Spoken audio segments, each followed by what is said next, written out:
하나님의 그 크신 사랑과 예수 그리스도의 은혜와 성령님의 감동 감화하심이 오늘 이 자리 주님 성전 찾아와 우리의 힘으로 살아가지 않고 주의 능력으로 살아가기를 원하며 모든 질병들 주님의 은혜로 치유되기를 소원하고 우리가 하는 그 일들이 주님 안에서 또 형통할 수 있기를 기도하는 당신의 귀한 종들에게 이제로부터 주님이 다시 오시는 그날까지 언제나 함께하여 주시옵기를 우리 구주 예수 그리스도의 이름으로 간절히 기도하옵나이다. 아멘. 아멘.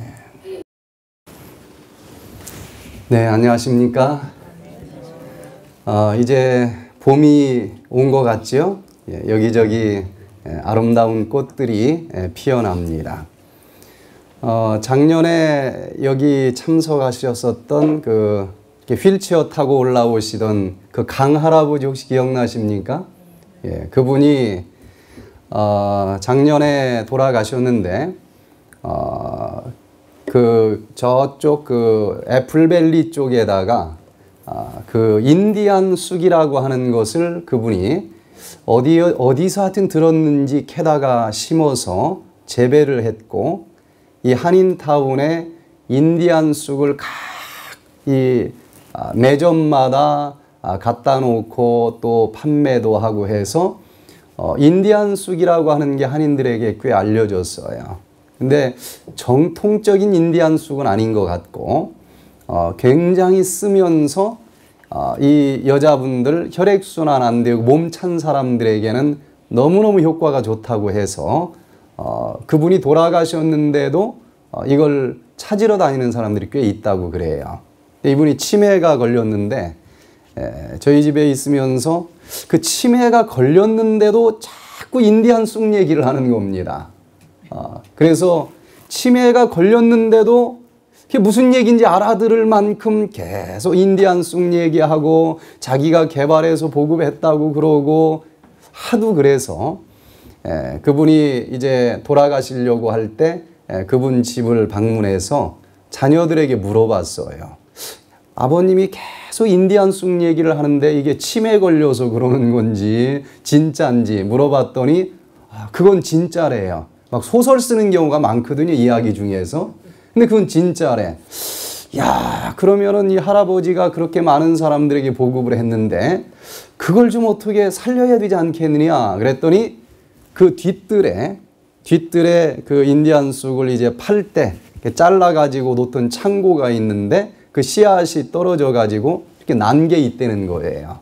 그래서 그럼 그거 나 좀 달라. 그래서 서너 뿌리를 가지고 애지중지하면서 저쪽 그 루슨밸리 요양원에다가 심었습니다. 그랬는데 작년에 여름에 뭐 물을 별로 안 주니까 다 죽은 것 같더라고요. 그러더니 싹이 조금 남기는 했는데 또 겨울에 눈보라 맞으면서 또 바싹 얼어버렸어요. 야, 이제는 도저히 가망이 없겠구나. 그런데도 그 할아버지 생각을 하니까 너무 이게 이렇게 없어지면 안 될 것 같아서 다 죽은 것 같은 그 인디안 쑥을 캐가지고 저희 집 뒤뜰에다가 심었습니다. 그런데 지난 한두 달 사이에 비가 참 많이 왔잖아요. 그 비를 맞으면서 다 죽은 것처럼 보였던 그 인디안 쑥이 살아났는데 얼마나 싱싱하게 풍성하게 살아났는지 몰라요. 이렇게 정말 다 죽은 것처럼 보여도 다시 살 수 있고 도저히 다시 사는 것은 불가능한 것처럼 보여도 소생할 수 있다고 하는 것을 오늘 이 시간에 생각을 하면서 저는 특별히 불가능의 한계를 뛰어넘는 3가지 방법이라고 하는 제목을 가지고 우리가 살아가면서 도전해보지만 넘어지고 도저히 이건 불가능하다. 기도도 해봤지만 이건 우리가 뛰어넘기가 참 어려운 일이야. 그런 일들이 좀 있습니까? 없습니까? 있지요. 예. 그렇다고 해서 그리스도인들이 주저앉을 수는 없는 것 아니겠습니까? 그래서 이 불가능의 한계를 뛰어넘는 세 가지 방법이 무엇인지 마태복음 9장에서 같이 찾아보고 살펴보면서 우리가 새롭게 힘을 얻는 시간이 되기를 바랍니다. 마태복음 9장 16절부터 18절까지 우리 같이 낭독하도록 하겠습니다. 시작. 예수께서 물으시되 너희가 무엇을 저희와 변론하느냐? 무리 중에 하나가 대답하되 선생님, 벙어리 귀신 들린 내 아들을 선생님께 데려왔나이다. 귀신이 어디서든지 저를 잡으면 거꾸러져 거품을 흘리며 이를 갈며 그리고 파리하여 가는지라. 내가 선생의 제자들에게 내어 쫓아 달라 하였으나 저희가 능히 하지 못하도이다. 이 이야기는 벙어리 귀신 들린 자를 치료해 주는 기적을 기록하고 있는 이야기인데, 아마 벙어리 귀신이니까 말을 못하는가 보죠. 그런데 그 귀신이 흔들었다 하면은 아무 데서나 뒤집어지는 겁니다. 간질병 하는 사람처럼 입에 거품을 풀고 막 사지가 뒤틀어지고, 때로는 불 속에서 쓰러지기도 하고 물 속에서 쓰러지기도 하고. 그런데 그 아버지가 예수님의 제자들에게 아들을 데리고 갔습니다. 그래서 제자들이 기도를 했는데 치료가 됐다고요? 안 됐다고요? 안 됐다는 것입니다. 이 이야기는 어디에서 이제 시작이 되는 얘기인가 하면은 예수님의 그 변화산 이야기가 여기 마가복음 9장 1절부터 13절까지 나옵니다. 그래서 예수님이 변화산으로 올라간 직후에 있은 사건인데, 이 변화산으로 갈 때 제자들을 다 데리고 갔습니까? 몇 명만 데리고 갔죠? 세 명이 누굽니까? 베드로하고 또 요한하고 야고보. 이 세 사람이 12제자들 중에서도 리더입니다. 그래서 그 세 사람을 데리고 변화산에 가서 있다가 내려왔더니 막 술렁술렁술렁 하는 거예요. 그래서 아니 이게 무슨 일이냐 그랬더니 이 벙어리 귀신 들린 아들의 아버지가 나타나면서 내 아들이 이런 질병이 걸렸는데 당신 제자들에게, 그 제자들은 3명을 빼놓은 나머지 9명을 얘기하는 거예요. 이 병 좀 치료해달라 기도했는데 치료가 안 됐습니다. 다른 사람도 아니고 예수님의 제자들이 지금 기도를 했는데 응답이 안 온 것입니다. 우리들도 기도했는데 응답이 오지 않고 도저히 이것은 불가능한가 보다 하고 포기하고 싶고 주저앉고 싶은 일들이 있다는 얘기예요, 없다는 얘기예요? 있다는 얘기입니다. 이렇게 우리가 도저히 불가능한 일이다라고 자포자기하고 싶을 때에 그래도 이 사람이 결국은 치료가 됐어요, 안 됐어요? 치료가 됐다는 얘기가 기록이 되어 있는데, 그러면 어떤 과정을 거쳐서 포기하고 싶고 그냥 다 내팽개쳐버리고 싶은 그 상황에서 불가능의 한계를 뛰어넘어 가능하게 만들었는지, 그 원리를 우리는 이 본문을 통해서 배울 수 있는 것 아니겠습니까? 불가능의 한계를 뛰어넘어 가능하도록 만들기를 원하신다고 하면 첫 번째, 데려오시기를 바랍니다. 누구에게 데려와야 돼요? 예수님에게 데려와야 된다는 것입니다. 마가복음 9장 19절로 21절을 보니까 대답하여 가라사대 믿음이 없는 세대여, 내가 얼마나 너희와 함께 있으며 얼마나 너희를 참으리요. 그를 내게로 데려오라 하심에 이에 데리고 오니 귀신이 예수를 보고 그 아이로 심히 경련을 일으키게 하는지라. 저가 땅에 엎드러져 굴며 거품을 흘리더라. 예수께서 그 아비에게 물으시되 언제부터 이렇게 되었느냐 하시니 가로되 어릴 때부터니이다. 제자들이 기도를 했습니다. 그러나 이 벙어리 귀신 들린 이 아이가 치료가 되지 않았어요. 우리도 기도했는데 응답이 없는 것입니다. 이거는 안 되는가 보다 하고 포기해서는 안 되는 것입니다. 그렇게 한 번 기도했고 한 번 추진했고 한 번 시도했는데도 넘어졌다. 그때 우리가 다시 그 불가능의 한계를 뛰어넘어 하나님의 기적을 여전히 맛보기를 원한다고 하면은 첫 번째, 모든 문제를 예수님에게 가지고 가야 된다는 것입니다. 내가 해서 되는 일이 아닌 것입니다.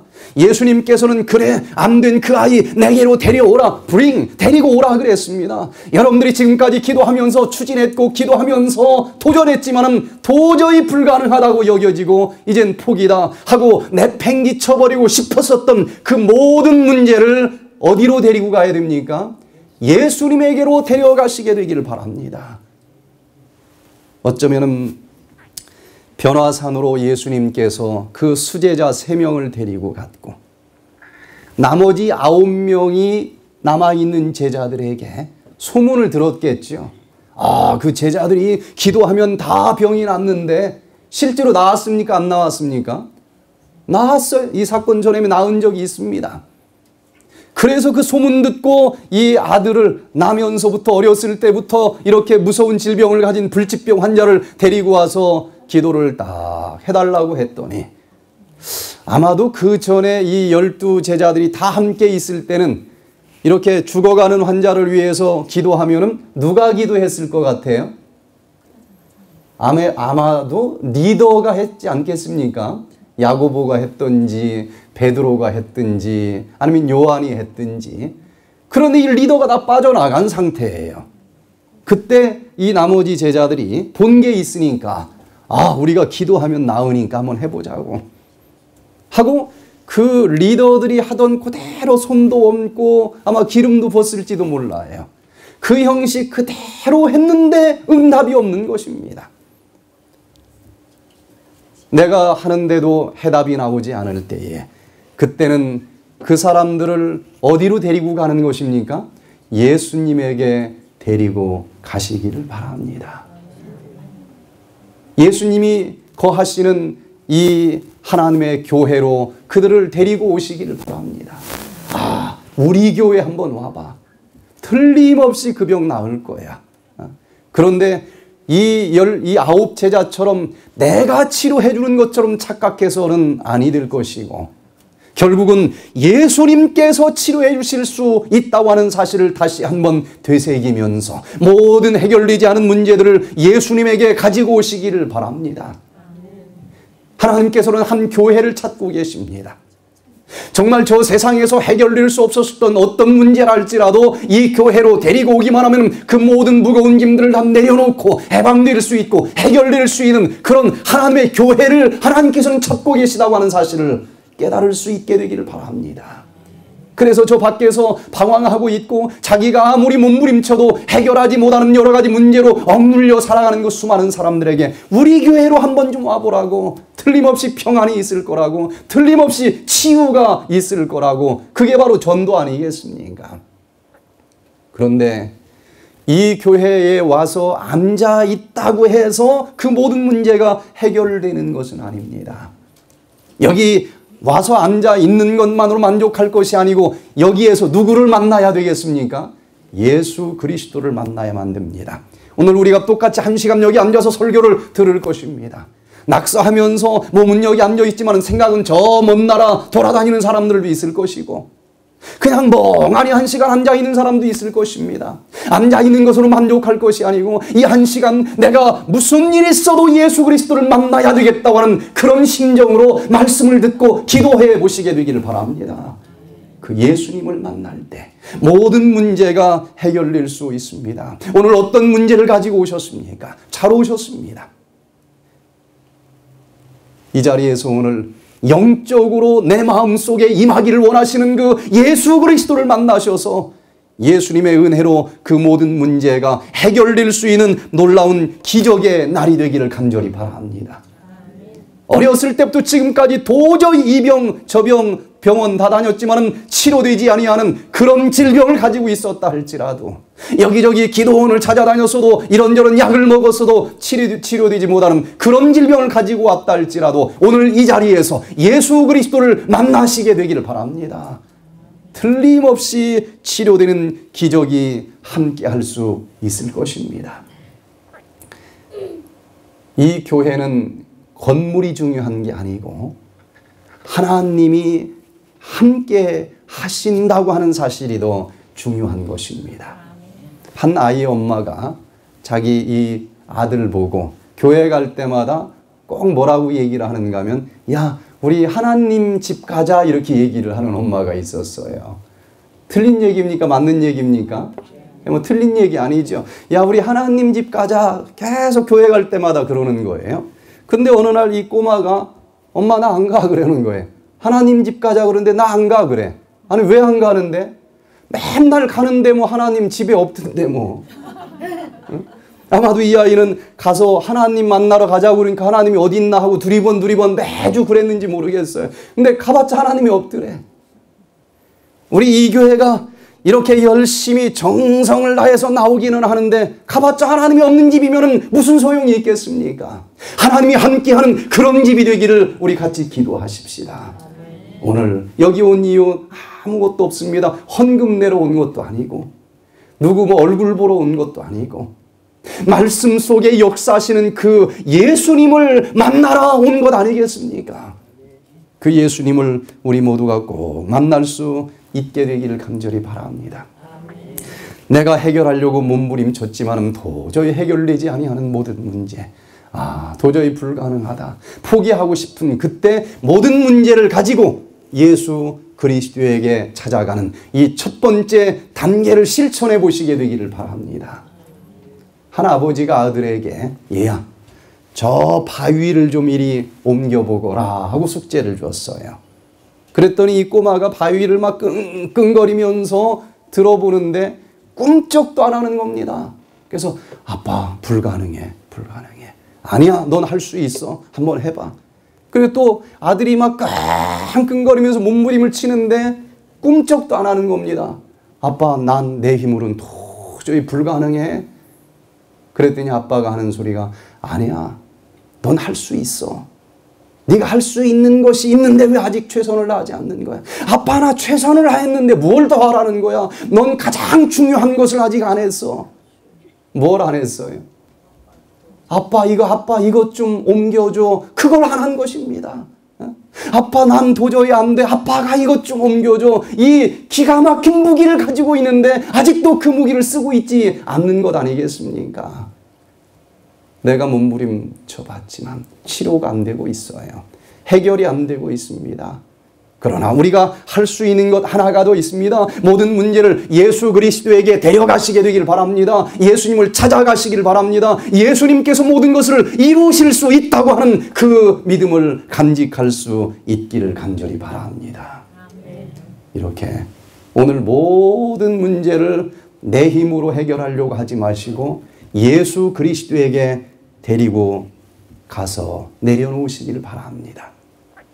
두 번째, 불가능한 것처럼 보였고 포기하고 싶었지만 그 불가능의 한계를 뛰어넘으려면 예수님에게 데려오는 것만으로 만족해서는 안 되는 것입니다. 두 번째, 우리는 믿어야만 됩니다. 마가복음 9장 22절로 24절에 보니까 귀신이 저를 죽이려고 불과 물에 자주 던졌나이다. 그러나 무엇을 하실 수 있거든 우리를 불쌍히 여기사 도와주옵소서. 예수께서 이르시되 할 수 있거든이 무슨 말이냐? 믿는 자에게는 능치 못할 일이 없느니라 하시니 곧 그 아이의 아비가 소리를 질러 가로되 내가 믿나이다. 나의 믿음 없는 것을 도와주소서 하더라. 이 아버지가 이제 제자들은 안 되니까 제자들의 선생님이 왔지 않습니까? 선생님, 이렇게 어렸을 때부터 그냥 귀신이 들어오면은 불이 있든 물이 있든 발작을 하게 하고 때로는 거기 쓰러져서 물에 빠져 죽을 뻔했고 불에 타 죽을 뻔했는데 이 불쌍한 아이를 위해서 무엇이든지 할 수 있는 게 있으면 좀 해 주십시오. 그랬더니 예수님이 뭐라고 그럽니까? 할 수 있거든이 무슨 말이냐? 믿는 자에게는 능치 못할 일이 없느니라. 여러분, 이 한마디 의미 속에 담겨져 있는 놀라운 그 뜻을 깨달아 알 수 있게 되기를 바랍니다. 이게 우리가 믿는 이유가 되는 것입니다. 믿는 자에게는 능치 못할 일이 없느니라. 이 원리를 깨닫는 사람들은 이 세상에서 수없이 많은 사람들이 불가능한 한계를 뛰어넘는 기적의 사람들이 됐다고 하는 것입니다. 우리가 껍데기만 믿고서 시간만 안타깝게 낭비하는 그런 신앙생활이 아니고, 이 믿음의 원리, 믿기만 하면 그 모든 것이 능치 못할 일이 없겠다고 하는 놀라운 기적을 우리가 체험할 수 있는 주인공이 되기를 간절히 바랍니다. 할 수 있거든이 무슨 말이냐. 믿는 자에게는 능치 못할 일이 없느니라. 여기 이 아이를 데리고 온 아버지에게는, 그 무리들에게는 뭐라고 얘기를 했습니까? 믿음이 없는 세대요 그랬습니다. 믿음이 없는 사람들이에요. 믿음이 없는 사람들. 그래서 기적이 없는 것입니다. 그런데 예수님의 제자들에게는 뭐라고 그랬을까요? 예수님의 제자들도 믿음이 없습니까? 그러면 좀 섭하지 않습니까? 예수님의 제자들까지도 믿음이 없구나 그러면 좀 섭할 거예요. 그래도 믿음이 좀 있긴 있으니까 쫓아다니는 거 아니겠습니까? 그래서 마태복음 17장 20절에는 똑같은 사건을 기록하면서도 제자들에게는 뭐라고 얘기를 했는가 하면은, 가라사대 너희 믿음이 적은 연고니라. 왜 우리에게는 이런 일이 일어나지 않았습니까? 그때 대답해 준 것이 너희 믿음이 적은 연고니라. 믿음이 아예 없다는 말보다는 조금 낫지 않습니까?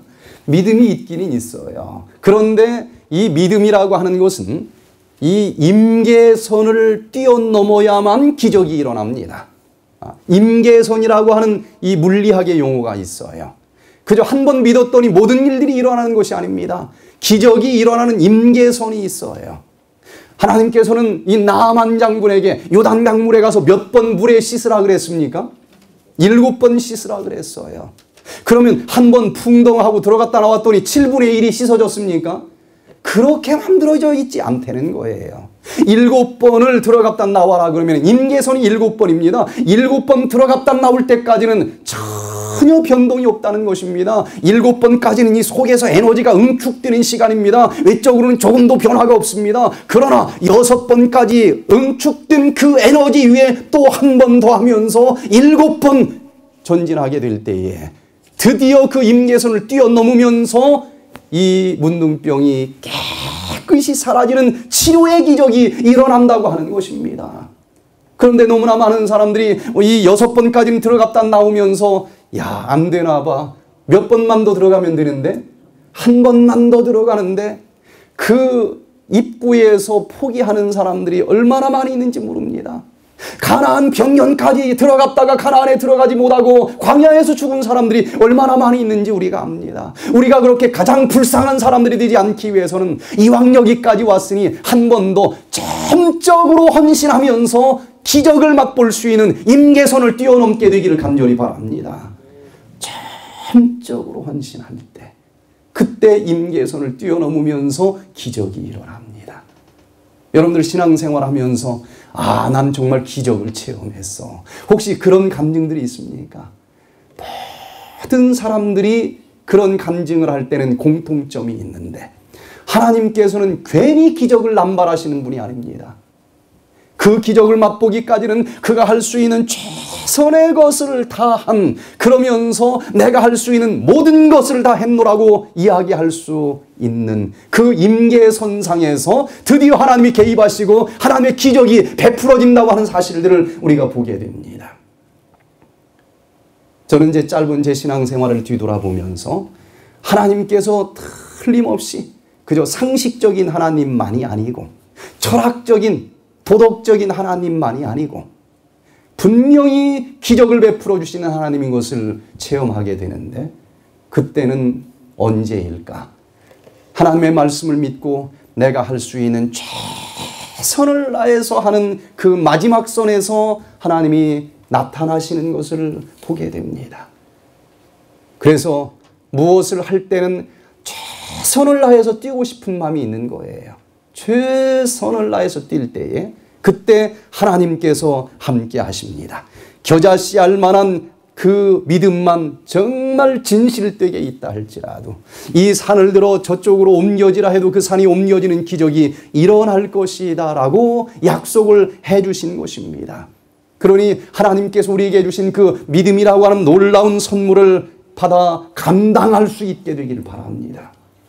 그때에 예수께서 물 위에 달려 모이는 것을 보시고 그 더러운 귀신을 꾸짖어 가라사대 벙어리 되고 귀먹은 귀신아 내가 네게 명하노니 그 아이에게서 나오고 다시 들어가지 말라 하심에 귀신이 소리 지르며 아이로 심히 경련을 일으키게 하고 나가니 그 아이가 죽은 것 같이 되어 많은 사람이 말하기를 죽었다 하나 예수께서 그 손을 잡아 일으키시니 예 일어서니라.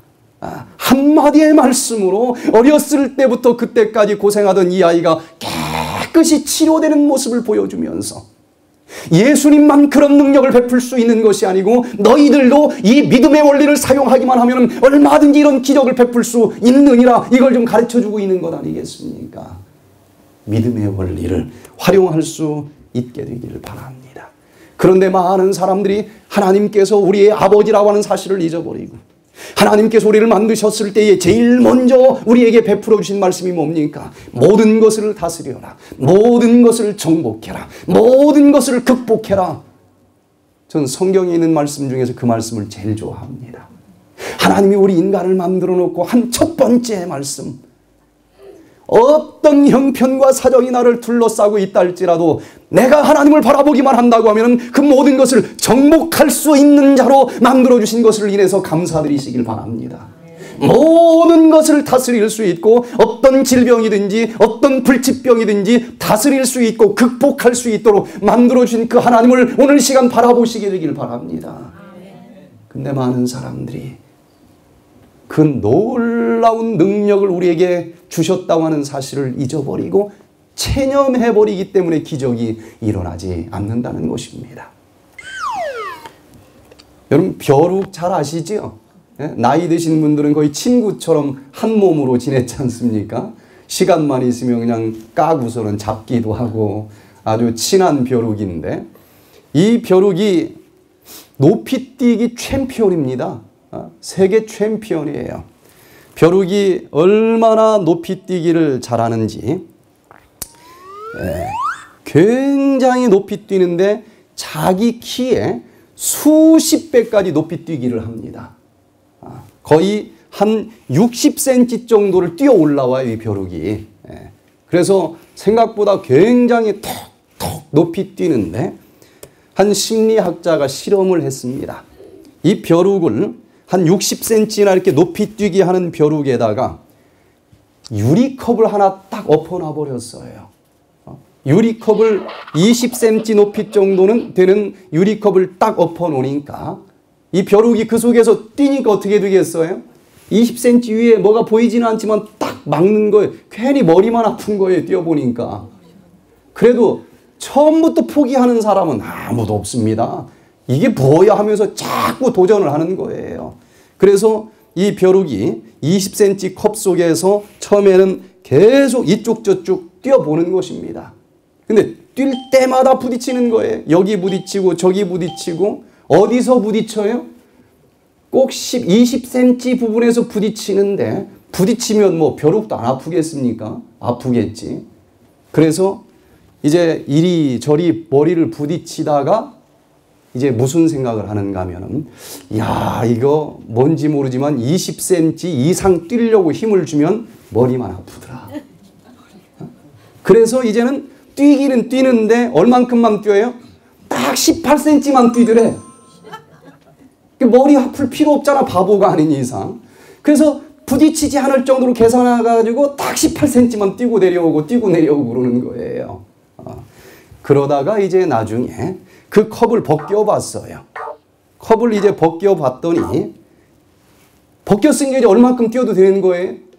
60cm 뛰어도 되는 것입니다.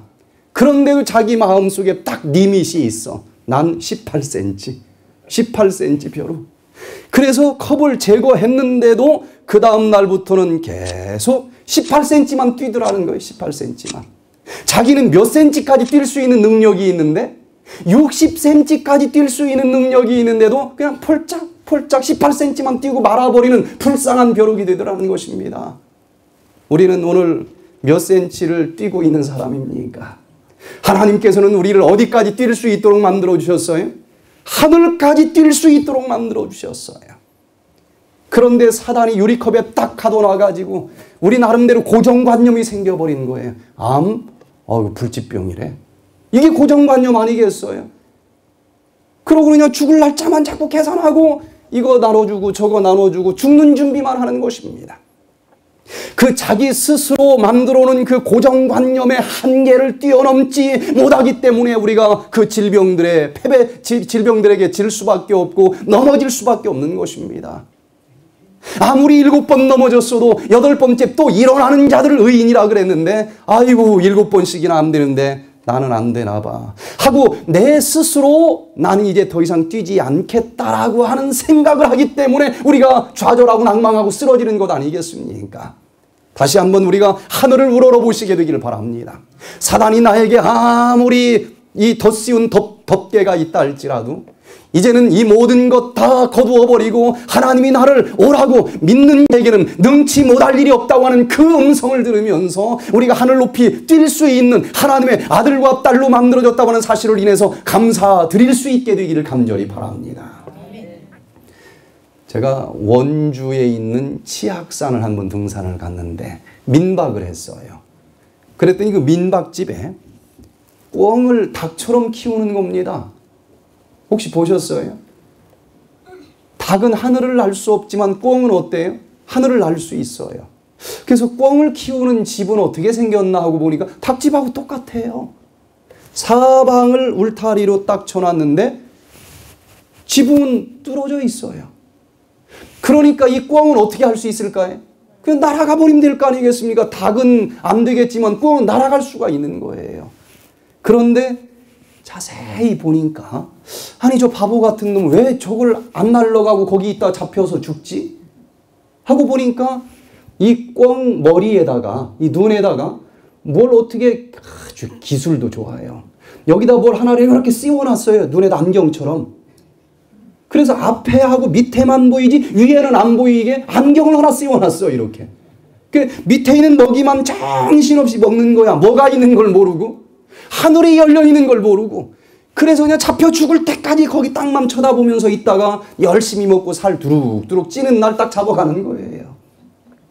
사단이 우리에게 이렇게 덮개를 씌워놓은 것입니다. 하지만 이 고정관념이라고 하는 덮개, 편견이라고 하는 덮개, 통계라고 하는 덮개, 이제는 이 안경 다 던져버리시고 하나님께서 이 하늘까지 높이 한번 뛰어보라고 오늘도 우리에게 초청하시고 믿는 자에게 능치 못할 일이 없다고 오늘도 호소해 주시는 그 음성을 아멘 하면서 한번 받아들여 보시길 바랍니다. 믿는 자에게는 능치 못할 일이 없는 것입니다. 1마일을 달리는 이 선수가 있는데 이 라저 베니스터라고 하는 유명한 선수가 있습니다. 1마일은 1.6km죠. 1.6km를 뛰는 세계적인 선수들 몇 분이면 뛸 수 있을까요? 1마일. 1마일을 뛰는 세계 챔피언들이 1954년까지는 4분벽을 통과하는 사람이 아무도 없었습니다. 아무도 없어. 4분보다 더 빨리 뛸 수가 없는 거예요. 그래서 사람들이 이제 무슨 고정관념을 갖고 있는가 하면 1마일을 4분보다 더 빨리 뛰는 건 그건 인간으로서는 불가능한 일이다. 그러니까 4분 1초까지만 딱 뛰어도 거기서 내가 할 수 있는 최선을 다했다 하고 주저앉는 거예요. 그런데 드디어 이 라저 베니스트라고 하는 사람이 왜 4분을 못 깨트리는 거야? 왜? 누가 만든 법칙이야? 그러면서 4분벽을 깨트리기로 한번 결심을 하는 것입니다. 그래서 1마일을 얼마예요? 1.6km니까 400m로 잘랐어요. 그래서 400m를 막 죽으라고 달리는 거예요. 그래서 4분의 1을 몇 분에 달리기만 하면은 전체 합해서 4분 만에 통과할 수 있는 겁니까? 1분. 쭉 하고 뛰었더니 61초가 나오는 거예요. 그래서 1초만 단축시키고 그것을 첫 번째 코스뿐만 아니라 마지막 코스까지도 쭉 달리기만 하면 마의 벽 4분을 통과할 수 있겠다. 그래서 계속 운동을 하고 반복을 하고 하면서 드디어 400m를 1분 안에 뛰게 됐습니다. 이제는 불가능한 건 아니에요. 그 다음 400m도 1분 안에 뛰면 가능한 것입니다. 이렇게 도전을 하다가 드디어 1954년에 이 로저 베니스터가 1마일을 3분 59.4초로 통과를 했어요. 난리가 났죠, 난리가. 드디어 마의 벽 4분이 깨졌다. 그랬더니 어떤 현상이 벌어졌는가 하면 이 사람만 어떤 특별한 사람이라서 4분벽을 깨트린 게 아니고 사람들의 마음속에 고정관념의 벽이 깨진 겁니다. 사람이 4분을 벽을 뚫을 수 있는 거구나. 그러니까 모든 달리기 하는 사람들이 이제 4분보다 더 빨리 뛰려고 자꾸 도전을 하는 거예요. 그래서 2달 뒤에 존 랜디라고 하는 이 선수가 로저 베니스터보다 더 빨리 3분 58초에 1마일을 뛰었습니다. 그리고 그 뒤 2년 동안에 자그마치 300명이나 넘는 운동선수들이 4분보다 더 빨리 뛰는 사람들이 나타났다는 거예요. 이게 무슨 일입니까? 갑자기 이때 막 선수들의 기량이 높아져서 이럴까요? 아니에요. 4분보다 더 빨리 뛸 수는 없는 거다라고 하는 고정관념 때문에 4분 정도 뛰면 이제 만족하는 겁니다. 난 목표 달성했어. 더 이상 도전을 안 하는 거예요. 김연아가 이제 딸 거 다 땄어. 그보다 더 높은 표준을 자기 스스로 만들어내지 못하면 난 이제 할 일 다 해서 은퇴하는 거 아니겠습니까? 거기서 계속 도전하면 또 다른 신기록들이 나올 수 있는데 왜 안 나오느냐? 야, 나만큼 한 사람 없잖아? 만족하고 주저앉기 때문에 그 이상이 없는 것 뿐이에요. 그래서 우리가 어떤 고정관념의 벽을 뛰어넘어서 믿음 안에서는 능치 못할 일이 없느니라 이 믿음을 가지면서 불치병은 없는 거야. 불가능한 것은 없는 거야. 7번 넘어질지라도 또 8번째 일어서서 도전하면서 하나님께서 주시는 그 능력으로 그 모든 것을 가능하도록 도전할 수 있고 그래서 드디어 기적을 맛볼 수 있는 우리 모두가 되시기를 간절히 바랍니다. 그게 신앙의 기쁨 아니겠습니까? 그런 게 신앙 아니겠습니까? 헌금하러 교회에 나오는 게 기쁨은 아니지 않습니까? 모든 건 수단이에요. 그 진짜 신앙을 우리가 맛볼 수 있기를 간절히 바랍니다. 북수원교회, 한국에 가면 수원에 북수원교회가 있는데 제가 인턴으로 첫 목회를 한 교회입니다. 인터넷에 보니까 이 북수원교회 얘기가 나와요. 전 그 뒤로 떠나와 가지고 정신없이 앞만 보고 달려서 제가 목회하던 교회인데도 가보지를 못했어요. 인터넷을 통해서 제가 소식을 들었는데 제가 이제 첫 목회를 나갔더니 이 교회가 뭐라고 얘기를 하는가 하면은 건축 얘기는 꺼내지도 마십시오. 전임자가 건축을 하려고 새빵살이를 조그만한 데서 사니까 이 건축을 좀 하려고 그냥 몸부림을 쳤는데 교인들이 직원회에서 뭐라고 결론을 내렸는가 하면은 건축 불가능합니다. 앞으로 5년 내는 건축 건짜도 이야기하지 않기로 합시다 하고 결의를 해놨다는 거예요. 결의도 뭐 그 많은 것 중에 그런 결의를 뭘로 합니까? 제가 이제 그런 교회로 첫 목회지를 이제 갔어요. 건축 건짜도 얘기하지 말라고 그러는데 저도 할 수는 없지 않습니까? 근데 저는 제가 만난 하나님을 볼 때에 정말 믿음 안에서 능치 못할 일이 없게 해주신다고 하는 하나님이기 때문에 제가 하나님을 믿지 그런 하나님 아니면 저는 믿을 이유가 없어요. 불가능한 것만 보면 가슴이 막 설레요. 아, 저 불가능한 것을 저건 왜 주었어요? 깨트리라고 준 것입니다. 하나님이 있는지 없는지 확인해 보라고 준 것이에요. 저는 그날부터 기도를 시작을 했습니다. 새벽 기도부터 일단 이삿짐 푸는 날부터 했어요. 새벽 기도 속엔 놀라운 능력이 있습니다. 전 체험했기 때문에 집착하는 거예요. 그 상태에서 그냥 이삿짐 풀자마자 그날부터 새벽 기도를 시작을 하는데 전교인은 50명밖에 안 돼요. 50명밖에 안 되는데 나중에 하다 보니까 새벽 기도가 40명이 참석을 하는 거예요. 기도로 뜨거워지니까 이게 뭐 완전히 다른 교회가 되는데 기적이 일어나는 겁니다. 방법은 잘 몰라요. 그러나 기도를 하다 보니까 하나님이 베풀어 주시는데 5년 뒤에나 건축 얘기 꺼내자고 했던 이 교회가 결국은 어떻게 되는가 하면 제가 부인하고서는 3월 달에 부인을 했는데 4월 중순경에 건축원금을 해버렸어요. 기적 아닙니까? 하여튼 이 마음의 벽이 깨진다고 하는 게 기적 아니겠습니까?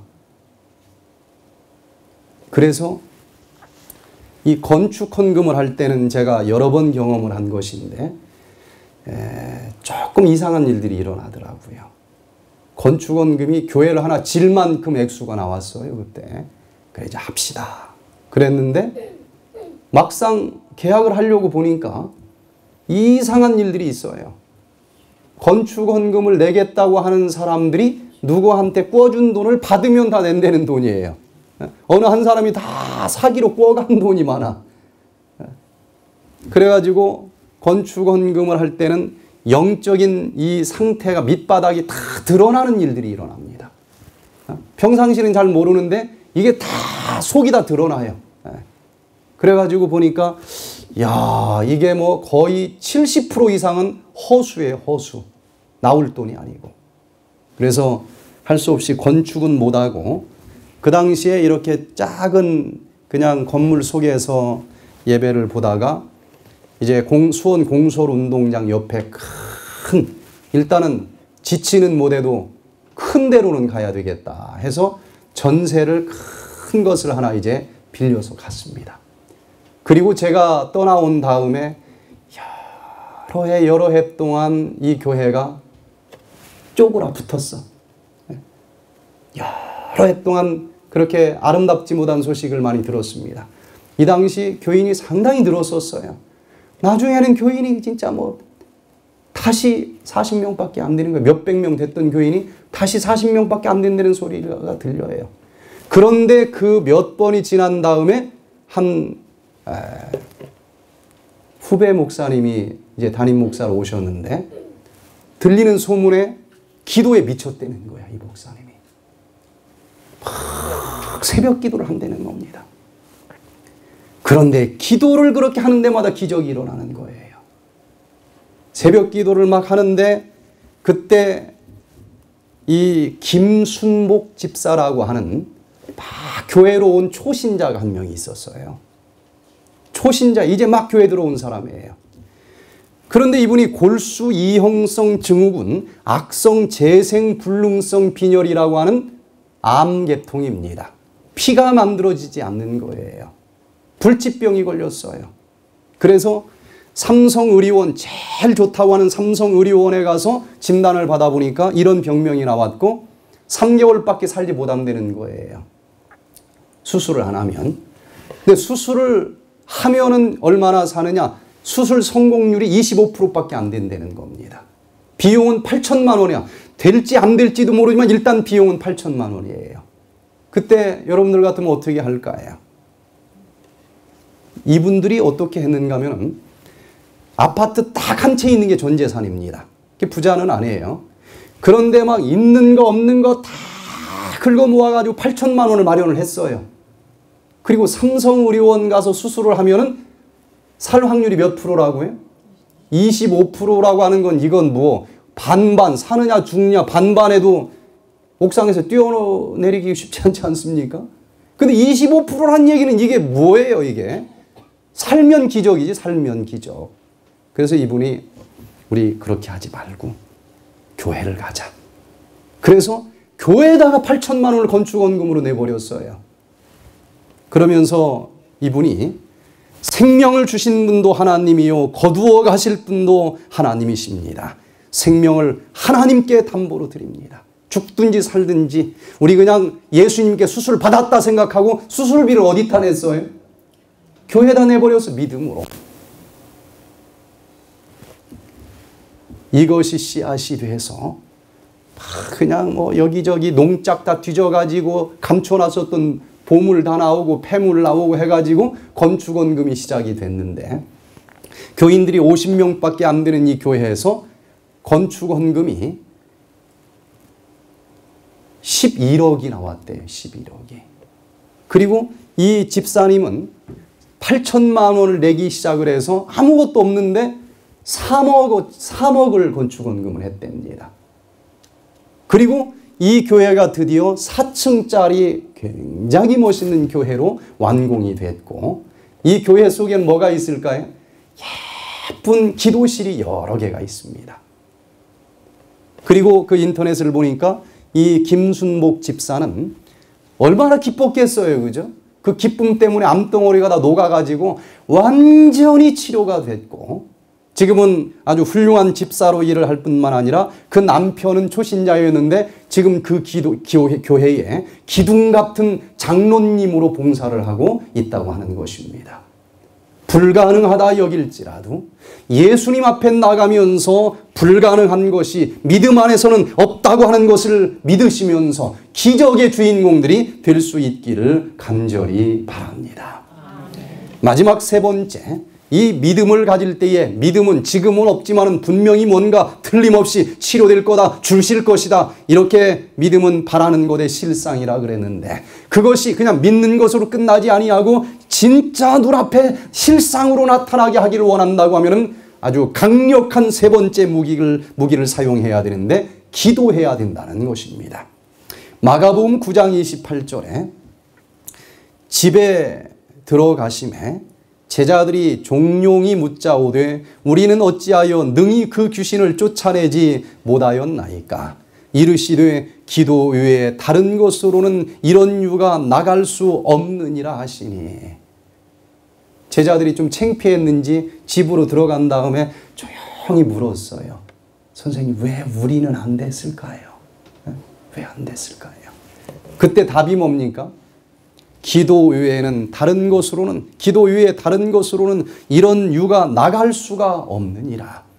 여러분 기도 외에는 기적이라고 하는 것은 나타나지가 않는 것입니다.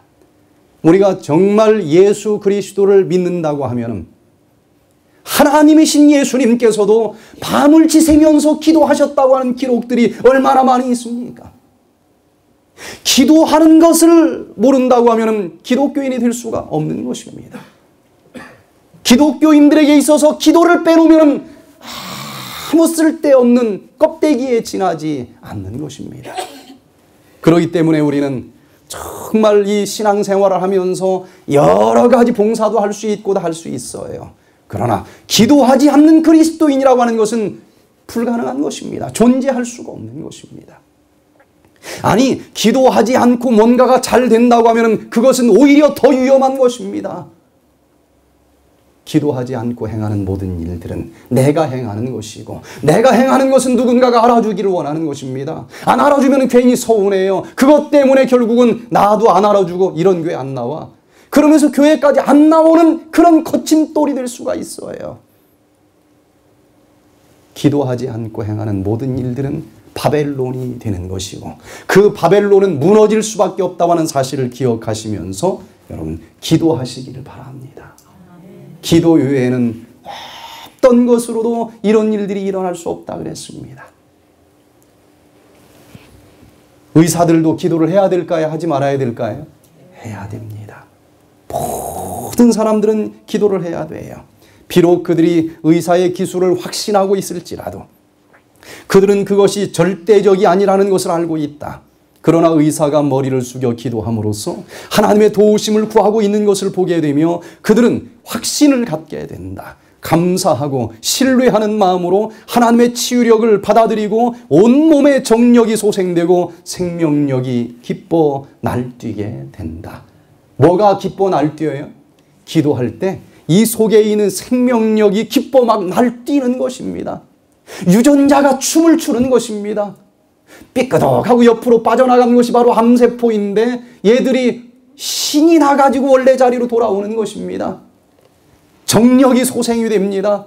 유전자가 다시 재생이 됩니다. 치유가 됩니다. 어떤 종류의 질병이라도 손을 얹고 기도한 적 단 한순간에 치료될 수 있는 기적이 일어날 수 있다고 하는 사실을 인해서 감사드리시기를 바랍니다. 저는 우리 백퇴된 교회가 다른 소리는 못 들어도 그 교회, 기도하는 교회, 이런 교회가 되기를 원합니다. 전 다른 소리 듣고 싶지 않아요. 정말 기도 실컷 하는 교회, 그런 교회가 되기를 원합니다. 그리고 요즘에 클럽처럼 그저 교회를 다니는 사람들이 많이 있는데 특별히 미국이 그런 것 같아요. 자기가 뭐 옛날에 무슨 교회 무슨 신앙 가졌는지도 별로 개념치 않고 그냥 외로우니까 클럽을 나가는 거예요. 클럽을. 기분 좋을 땐 나가고 기분 나쁘면 쉬고. 그게 아니고 정말 이 세상 모든 만물을 만드신 그 하나님을 믿을 수 있는 그런 교인들이 되기를 바랍니다. 내 스스로는 도저히 불가능한 것을 가능하게 만들어줄 수 있는 그런 기적의 신앙을 할 수 있게 되기를 바랍니다. 내 개인적인 삶의 현장에서도 내가 예수님 없었으면 그냥 주저앉을 수밖에 없었을 텐데 내가 이 예수님을 알았기 때문에 다시 일어났고 다시 도전했고 내가 이렇게 일어났노라고 간증할 수 있는 그런 우리들이 되기를 간절히 바랍니다. 많은 목사들이 역사적으로 있었는데 그 수많은 목사들 중에서 설교를 최고 잘한다고 하는 목사님이 한 분이 있습니다. 어떤 목사님이죠? 찰스 스펄전. 교파를 초월해서 설교의 황태자라고 불려집니다. 그래서 모든 목사님들이 존경하고 이분의 설교집 전집이 있는데 그걸 또 읽고 또 읽고 하면서 유명한 설교가로 준비되는 목사님들이 많아요. 제가 목회 채용 시험을 딱 보러 갔는데 설교를 하는 게 7분짜리 설교로 점수를 매겨서 뽑는지 마는지를 결정하는 겁니다. 근데 설교를 7분짜리를 딱 하니까 이제 그 다음 이제 인터뷰를 할 거 아니겠어요? 근데 2대1이에요, 경쟁률이. 2대1인데 보니까 다 목사님 아들, 유명한 장로님 아들 뭐 이런 사람들이야. 저는 뭐 우리 쪽에도 아무것도 없고 우리 집사람 쪽에도 아무도 없고 그게 믿을 건 이제 뭐밖에 없어요?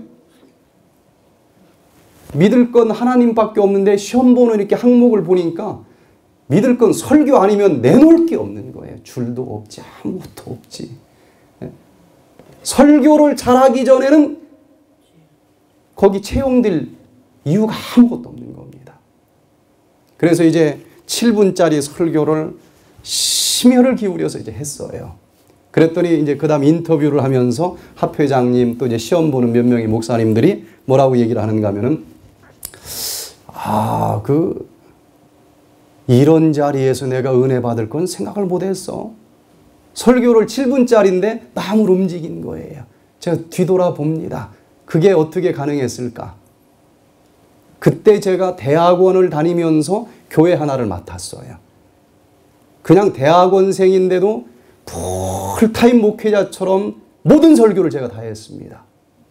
학점은 다른 사람들 12학점 듣는데 저는 26학점을 듣고 그러면서 안식일 설교 다 하고 금요일 설교 다 하고 방문하고 그리고 새벽 기도를 했어요. 그리고 매주 철야 기도를 했습니다. 어떻게 살았는지를 몰라요. 그런데 학교 가서 수업 1시간을 들으면 설교가 5편씩 막 쏟아져 내려오는 거예요. 준비할 것도 없어. 그냥 막 5편씩 쏟아져 내려와. 전 그때 설교는 책상 앞에서 준비하는 것이 아니라고 하는 것을 알았습니다. 성령이 주신다는 것을 알았어요. 그 중에 하나를 가지고 한 겁니다. 그랬더니 그 중에 한 목사님이 뭐라고 얘기를 하는가 하면 나는 건축을 하려고 그렇게 막 몸부림치는 목사가 돼가지고 아무개 없이 건축하는 목사로 이렇게 딱 이름이 붙는 사람들 있잖아요. 너무 힘들대 그거는. 그러면서 저보고 설교 잘하는 목사가 되도록 하게 그러더라고요. 그래서 저는 설교를 그래서 그냥 시간 때우기 식으로 준비를 안 하려고 합니다. 그래서 이 스펄전 목사님에 대해서 설교를 잘하고 싶은 목사가 되고 싶으니까 관심을 좀 가질 수밖에 없을 거 아니겠어요? 그런데 이 스펄전 목사는 목사의 아들로 태어났습니다. 그런데도 이 어렸을 때에 방황을 했어요. 구원의 확신이 없습니다. 그런데 어느 날 비바람이 몰아치는 날 저녁 예배 시간에 조그마한 교회를 찾아갔는데 그날 설교를 하기로 예정된 목사님이 비바람이 너무 쳐가지고 오질 못한 거예요. 가끔 살다 보면 그런 때 있지 않습니까? 못 온 거야. 그러니까 할 수 없이 그 조그마한 시골 교회에서 어떤 집사인지 누군지 평신도가 그냥 갈 수는 없으니까 준비도 안 한 설교로 올라가서 하는 것입니다. 준비를 안 해서 그랬는지 뭐 했는지 이게 그냥 말은 떠듬하고 내용도 없어. 계속 무슨 말만 하는가 하면은 단지 주만 바라보시기를 바랍니다. 그리하면은 구원을 얻으실 것입니다. 이 얘기만 계속 하더래. 근데 성령께서 역사하실 때는 우리가 예상치 못한 방법으로 임합니다. 준비되지 않은 설교. 그래서 계속 단지 주님만 바라보시기 바랍니다. 그리하면 구원을 얻을 것입니다. 이 얘기만 계속 반복해서 하는데 그때 스펄전이 회심의 경험을 하는 것입니다. 아, 주님만 바라보면 되는구나. 그러면 구원이 있구나. 그걸 깨닫고 완전히 회심을 하고 17살 때 목사가 됐어요. 17살 때. 그래서 런던 시내 한 복판에다가 교회를 이제 짓게 됐는데 6,000명이 들어가는 교회. 그 당시로는 굉장히 큰 교회를 짓는 곳입니다. 6,000명이 들어가는 교회. 믿음도 컸어요. 찼을까요? 안 찼을까요? 그 교회가. 첫날 오픈 설교하는 날 10,000명이 넘었다는 것입니다. 매주마다 이 스펄전 목사의 이 설교를 들으려고 6,000명이 가득 차고 여기저기 막 서가지고 들어서 10,000명, 20,000명씩 찼다는 거예요. 20,000명씩. 그 설교 들으려고. 그래서 이제 많은 목사님들이 그 비결을 좀 배우려고 왔을 거 아니겠습니까? 그러면은 이 10,000명 모여있는 강당을 안 보여주고 꼭 그 비결이 뭡니까 하면은 지하실 끌고 간대요. 그러면은 그 사람들은 10,000명 교인들만 보는데 지하실에 무릎 꿇고 기도하는 교인들이 있다는 것입니다. 그러면서 제 목회의 비밀은 바로 여기 기도하는 이 성도들입니다. 그들이 나의 힘입니다. 그들이 바로 우리 교회의 발전소입니다. 저들의 기도 때문에 오늘 우리의 교회는 존재할 수가 있습니다. 10,000명, 20,000명씩 모이던 그 교회가 요즘에 관광 코스가 됐는데 가보니까 200명밖에 안 앉아있더라는 거예요. 찬송도 힘이 없고 기도도 메가리도 없고 왜 그럴까? 어느 한 책에 읽어보니까 이 교회가 갑자기 이렇게 된 게 아니고 기도하는 무리가 지하실에서 사라졌다는 것입니다. 그러면서 점점 이 교인들이 줄어들고 지금은 그 큰 교회에 200명밖에 나오지 않는 그런 교회가 됐다는 거예요. 여러분, 우리 백트레덴 교회는 무엇보다도 기도하는 교회가 되기를 간절히 소원합니다. 정말 목숨 걸고 기도해 보시기를 바랍니다. 그리고 모든 문제점 다 그 예수님 앞에 나가서 내놓으시게 되기를 바랍니다. 그리고 아무리 불가능한 것처럼 보여도 가능하게 만들어주신 그 하나님을 바라보면서 능치 못할 일이 없다고 하는 그 하나님을 기도하면서 만나시고 기적을 맛볼 수 있는 우리 모두가 되어서 머지않아 주님께서 천천만만의 천사들과 함께 이 땅에 다시 오시는 그날 아멘 주 예수여 어서 오시옵소서 이렇게 두 손 들고 그분을 영접할 수 있는 우리 모두가 되시기를 간절히 바라면서 오늘 말씀을 마치겠습니다.